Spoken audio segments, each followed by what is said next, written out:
शेतीची जी स्वातंत्र्योत्तर काळात दुरावस्था होत चाललेली आहे ती आपण सगळेच जण पाहतो आहोत. आता तरी खात्या पित्या घरचा वाटतो, तेव्हा फक्त पित्याच घरचा दिसायचो. म्हणजे इंडियाचे वेगळंच काहीतरी चाललेलं आहे आणि भारताचं वेगळंच काहीतरी. ज्यांचे लँड होल्डिंग्स कमी आहेत त्यांनी एकत्र येणार. क्रेटला म्हणले क्रेट त्याला 2.5 रुपये भाव आहे म्हणले, 2.5 रुपयाचं क्रेट आहे. पूर्वी तुला माहिती आहे का, सगळ्यात धनसंपन्नता ही शेतकऱ्यांकडे होती.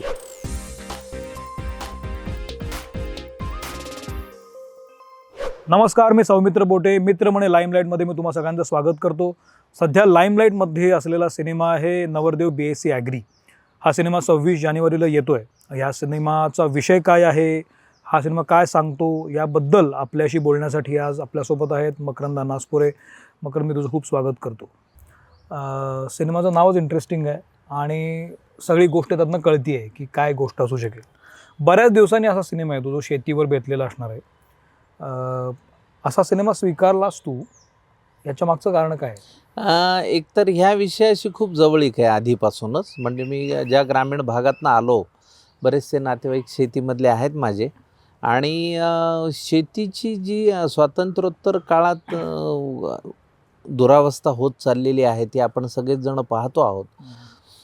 शेतकऱ्यांच्या आत्महत्या वाढलेल्या आपण पाहतो आहोत, किंवा आपण त्या प्रश्नावर खूप सारं गांभीर्याने कोणी पाहत नाही आहेत हेही आपलं लक्षात घेतो आहोत. या सगळ्या ह्याच्यात एक वेगळा सिनेमा मांडण्याचा प्रयत्न राम खाटमोडेने केलेला आहे. अलीकडे बघ, त्याला अनुषंगिक असे खूप प्रश्न, जसं आपण म्हणतोय आपण एखादा मुख्य बिझनेस करून त्याचे साईड बिझनेस असतात, तसे एखाद्या विषयाला अनेक कंगोरे असतात. तर आता नवीन कंगोरा असा आहे की ग्रामीण भागामध्ये शेतकरी कुटुंबातल्या नवऱ्याला मुलगी देत नाहीत, आणि त्यावर एक मार्मिक भाष्य करणारा हा सिनेमा आहे. दुसरं, ही गोष्ट वाचल्यानंतर माझ्या लक्षात आलं की त्याची मांडणी फार चांगली आहे. म्हणजे तो खूप कमालीचा सिरियस कंटाळवाणा असा त्याने केलेला नाही. होऊ शकला असता. होऊ शकला असता. नाही, चांगली गोष्ट. हां, तर त्याने त्यामध्ये आशावादी शेवट केलेला आहे. त्यामध्ये विनोद आहे, एंटरटेनमेंट आहेत, गाणी आहेत, आणि शेतकऱ्यांच्या मुख्य प्रश्नांवरही तो भाष्य करतो. असं सर्वसमावेशक स्क्रिप्ट असल्यामुळे मी तो चटकन स्वीकारला. दुसरं असं की माझ्या वयाची भूमिका, म्हणजे नायकाच्या वडिलांची भूमिका माझ्या वाटणीला आली, आणि मी म्हटलं की त्यात दोन्ही अँगल आहेत, विनोदी पण आहे आणि गंभीर पण आहे. तर मी म्हटलं मी नक्की करेन हे. अरे वा. आणि मुळात या विषयाविषयी एक मलाही स्वतःला थोडीशी आस्था असल्यामुळे मला ते आवडलंच. तू वेगवेगळ्या कामांसाठी, शूटिंगसाठी खूप गावागावांमधून फिरलेला आहेस. तुझं सामाजिक कामही लोकांना माहिती आहे. तू जेव्हा गावामध्ये फिरला होतास तेव्हा अशा काही केसेस तू ऐकल्या होत्यास का? अलीकडच्या काळात ऐकतोय. म्हणजे पूर्वी नव्हतं असं. पूर्वी तुला माहिती आहे का, सगळ्यात धनसंपन्नता ही शेतकऱ्यांकडे होती. म्हणून सगळ्यात पहिला प्रेफरन्स हा शेतीला दिला जायचा. शेती, नंतर व्यापार, आणि सगळ्यात निम्न ही नोकरी होती. बरोबर. पण मग आता ती नेमकी उलटी अवस्था झाली रे. आता त्या शेतीतनं काही हे नाही, आसमानी तर आहेच, सुलतानी पण आहे. दोन्ही बाजूनी शेतकरी पिचला गेलेला आहे. त्याच्यामुळे ती दिवसेंदिवस बिकट होत जाणारी समस्या आहे, आणि ते मी जवळून पाहतो आता सौमित्र. ग्रामीण भागामध्ये जर तू गेलास तर तुला असं लक्षात येईल की खूप तरुण, ग्रामीण भाग हा तसा आपल्या माध्यमांनी किंवा आपण तसं साईडलाईन केलेलं. करेक्ट. त्याच्या बातम्याच येत नाहीत. अरे, म्हणजे इंडियाचे वेगळंच काहीतरी चाललेलं आहे आणि भारताचं वेगळंच काहीतरी.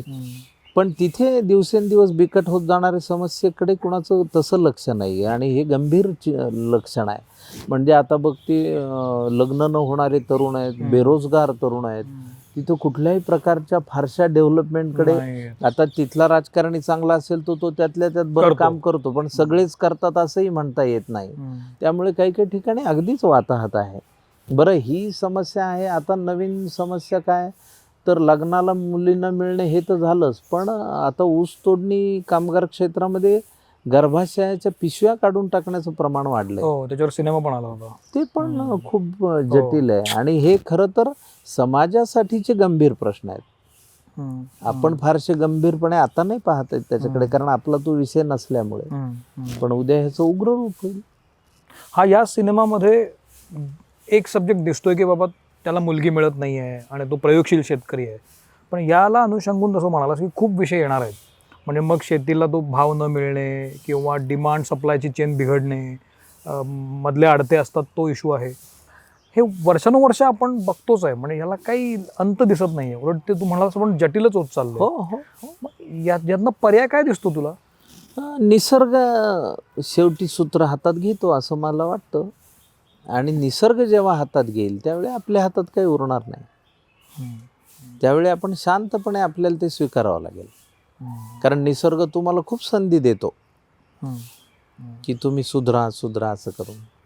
तुला अशी काही उदाहरणं दिसली होती का? म्हणजे तू खूप गावांमध्ये जे फिरतोस तेव्हा उत्तम शेतकरी आहे, उत्तम काम करतो आहे, प्रयोगशील शेतकरी आहे, खूप त्यानं चांगल्या पद्धतीने डेव्हलप झालेला आहे, असे बरेच आशादायी चित्र असलेलं हो असं? हो हो हे बघ, बरेच जण समंजसपणे तो कारभार करतात. शेतीची नवीन नवीन पारंपरिक शेती न करता वेगवेगळ्या, आणि त्या यशोगाथा आपण बऱ्याच ठिकाणी वाचलेल्या किंवा ऐकलेल्या आहेत. तर मला असं वाटतं की बऱ्याच ठिकाणी त्या यशोगाथा आहेत आणि खूप चांगल्या पद्धतीच्या आहेत. दोन्ही बाजू आहेत. पण कसं होतं की उद्या एखाद्याने पिकवलेल्या मालाला जर भावच मिळाला नाही किंवा त्याचं ते प्रॉडक्टच विकलं गेलं नाही तर तो काय करेल? आणि त्याविषयी गंभीर होणं गरजेचं आहे आपण सर्वांनीच. म्हणजे बऱ्याचदा आपण खूप चांगली पिकलेली पपईची शेती भाव मिळत नाही आहे, म्हणजे वाहतुकीचाही खर्च निघत नाही म्हणून तो शेतकरी सपासप कापतानाही आपण बघतो ना. पण त्यांनी पिकवलं आहे. आणि बघ आपल्याकडची कशी वृत्ती आहे की आपण ब्रँडेड दुकानात गेलो, शर्ट केवढ्याचा 2000 हे घ्या, आपण त्यात बार्गेनिंग करत नाही. पण 15 रुपयाची कोथिंबीर 15, 10ला द्या ना ती. अरे 5 रुपयासाठी पण आपण घासाघीस करतो. कारण का तर तोच इझी आहे घासाघिसीला. ब्रँडेड ह्याच्यात नाही आहे तसं. तर हे दुष्टचक्र बदललंच पाहिजे ना. त्या सिनेमामध्ये एक तो शॉट मी बघितलं की तो टोमॅटो पिकवतो आणि टोमॅटोला भाव येत नाही म्हणून तो शेवटी तो टाकून द्यायची वेळ येते. तुला आठवतं का ते पूर्वी धडा होता लाल चिखल नावाचा? हो, भास्कर चंदन शिवांची गोष्ट आहे ती. काय मग त्याच्याशी काय साधर्म्य आहे याचं? नाही, त्याच्याशी साधर्म्यापेक्षा ते तसंच आहे.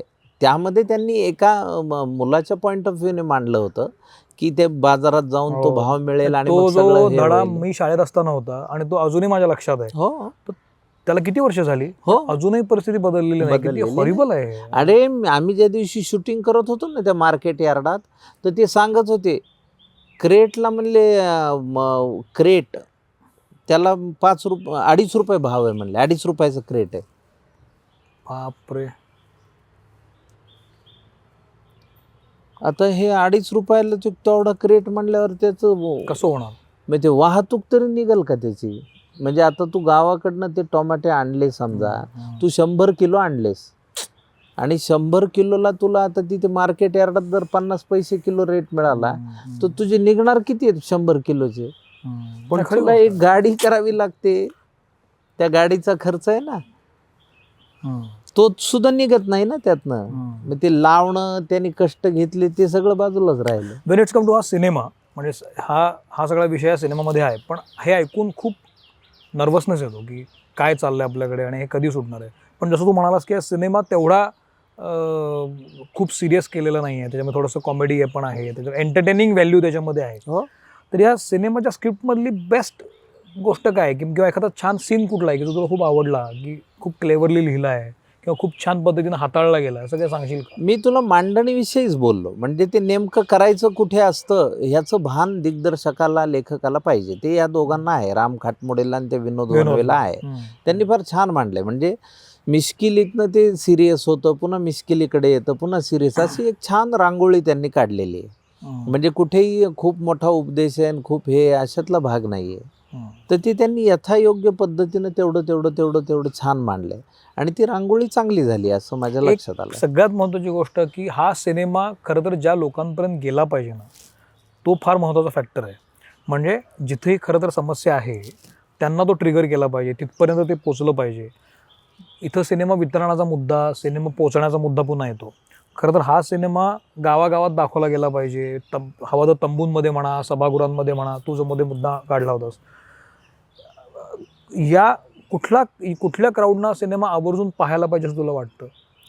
हे बघ, सगळ्यांनीच पाहायला पाहिजे जेव्हा कलाकृती चांगली असते. आता माझं नेहमीचंच म्हणणं आहे की हॉलिवूड, बॉलिवूड, मॉलिवूड, टॉलिवूड सगळीकडेच बऱ्या वाईट सिनेमांची परंपरा असते, तशी मराठीतही आहे. काही मराठीत सगळेच चांगले सिनेमे होतात असंही नाही आहे आणि सगळेच वाईट होतात असंही नाही आहे. पण तिकडच्या चांगल्यांना भाव तरी मिळतो. बरं, काही काही चांगले नाही तरी भाव मिळतो.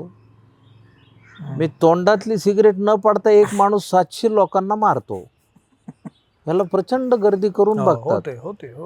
त्याची सिगरेट सुद्धा पडत नाही तोंडातली आणि तो सुपर डुपर हिट आहे. पण मला असं वाटतं की जे चांगले सिनेमे आहेत आपले, त्याला आपण दाद दिली पाहिजे. आपल्याकडे सगळंच वाईट आहे अशातला भाग नसतो ना रे, त्याचंही प्रमाण असतं. मग त्या ह्याच्यात काय होतं की चांगले सिनेमे मग ते कुठेतरी OTTला, कुठेतरी टेलिव्हिजनवर, सॅटेलाईटला आले की मग राहतो, मस्त होतं रे पिक्चर, बघायला पाहिजे. मग थिएटरला का नाही लागला? अहो लागला, हो, येऊन गेला. अरे ह्याच्यात काही बोलण्यात अशा पद्धतीचे सिनेमे जे असतात, जे विशेषतः लोकांच्या जगण्याचं प्रतिनिधित्व करतात किंवा जगणं दाखवतात, इश्यूज दाखवतात, अशा सिनेमांसाठी महाराष्ट्र सरकारनं म्हण किंवा सांस्कृतिक खात्यानं म्हण किंवा आपल्या जिल्हाधिकाऱ्यांच्या लेवलवर असं काही प्रमोशनल लेवलवर नेटवर्क उभं करायला पाहिजे असं वाटतं? प्रमोशन आपण किती दिवस असं पद्धतीने मला काम असं करणार? वाटतं की तुमची अधिकाराची सिनेमागृह तुम्ही उभी करा. तुमच्याकडे मुंबई, पुणे, ठाणे, नवी मुंबई वगळून दिवसा नाटकांची परंपरा नाही. आणि गावोगावी नाट्यगृह आहेत, गावोगावी हॉल आहेत. मग ते तुम्ही नाट्य चित्रपटगृह म्हणून का नाहीत वापरत? आता एखाद्या गावामध्ये 30 दिवस नाटक होतं का? तर होत नाही. जेव्हा दौरा निघतो तेव्हा होईल ना तिकडं. आणि ते एखादा प्रयोग होतो 30 दिवसात, 2 प्रयोग होतात. बरं, आता डिजिटल आहे ना माध्यम. आता तुम्हाला काही कार्बन कांड्या जाळायच्या नाहीत. मग ज्या दिवशी नाटक आहे त्या दिवशी पडदा काढून घ्या, नाटक करा त्या दिवशी. पण असं काही ते 30 दिवस घडणार नाहीये ना. मग एरवी तिथे 40 रुपये, 30 रुपये, 20 रुपये हा दर ठेवून तुम्ही सिनेमा दाखवा. तो रसिकांना परवडणार आहे ना. आणि कसं आहे की मल्टिप्लेक्समध्ये जर मला देवाने बुद्धी दिलेली आहे तर मी 500 रुपये, 200 रुपये कशाला घालील? ज्याचं बजेट 500 कोटी आहे. खरी गोष्ट, हो, बरोबर. ज्याचं बजेट 2 कोटी आहे त्याला मी कशाला 200 रुपये घालीन? बरं, माझं कुटुंब घेऊन गेलो तर 1000 रुपये जातात ना. आणि त्यात खाणं, ट्रान्सपोर्ट वेगळा. समजा काही बाहेरचं खायचं म्हणलं तर 200 रुपयाला आहे पॉपकॉर्न, असं वगैरे असतं ना ते. तर त्याच्याऐवजी तुम्ही 40 रुपये, 30 रुपये, 20 रुपये ठेवले आणि पर हेड 10 रुपये फक्त जर प्रोड्युसरला मिळेल अशी व्यवस्था केली, बाकीचे तुम्ही मेंटेनन्सला ठेवले, तर आपली 14 कोटी लोकसंख्या आहे. 1 कोटी लोकांनी सिनेमा बघितलं, 10 कोटी प्रोड्युसरला मिळतील. बरं, तुमच्या हक्काचे सिनेमागृह आहेत, मारामाऱ्या होणार नाहीत. दर आठवड्यात 8 सिनेमे, 9 सिनेमे असं गर्दी होणार नाही. आणि जे सिनेमे चांगले आहेत त्यांना ती थिएटर पुढे कंटिन्युटीत मिळत राहतील मराठीला.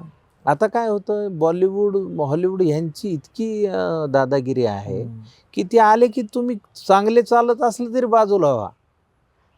हे मी अनुभवाअंती बोलतोय, मी हवेत बोलत नाही. आम्ही एक भारतीय नावाचा सिनेमा केला होता.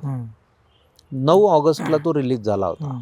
सुबोध भावे, जित्या जोशी, खूप चांगली कलावंत मंडळी. संजय पवारने लिहिलेला पिक्चर गिरीश मोहितेने डिरेक्ट केला होता आणि सिनेमा चांगला चाललाय. 15 ऑगस्टला एक हिंदी सलमान खानचा पिक्चर आला आणि आमचे थिएटरच निम्म्यापेक्षा कमी झाले. म्हणलं का? कलेक्शन तर आहे, चांगलं आहे.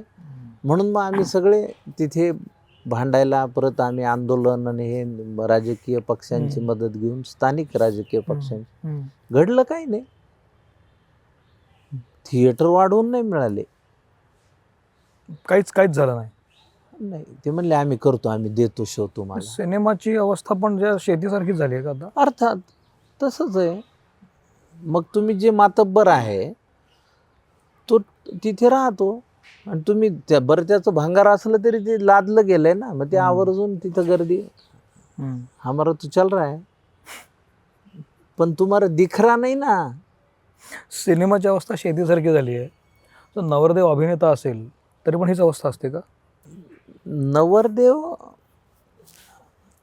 अभिनेता असेल तर ह्याला एक तर कंगोरे खूप आहेत तुझ्या या भयंकर आहे. प्रश्नाला. हो. त्याच्यामुळे त्याला कसं की हा चालू शकतो असं मी म्हणेन, एक ढोबळ माझा आता उत्तर. पुढचा प्रश्न काय असणार आहे, तुझ्या बाबतीत काय झालं होतं? माझ्या बाबतीत असं होतं की जाऊबाई कारण तो पण जोरात, नवरदेव अभिनेताच होता आहे. मी जाऊबाई जोरात नाटक करत होतो हो. आणि मी चाळीत राहत होतो मित्राकडे.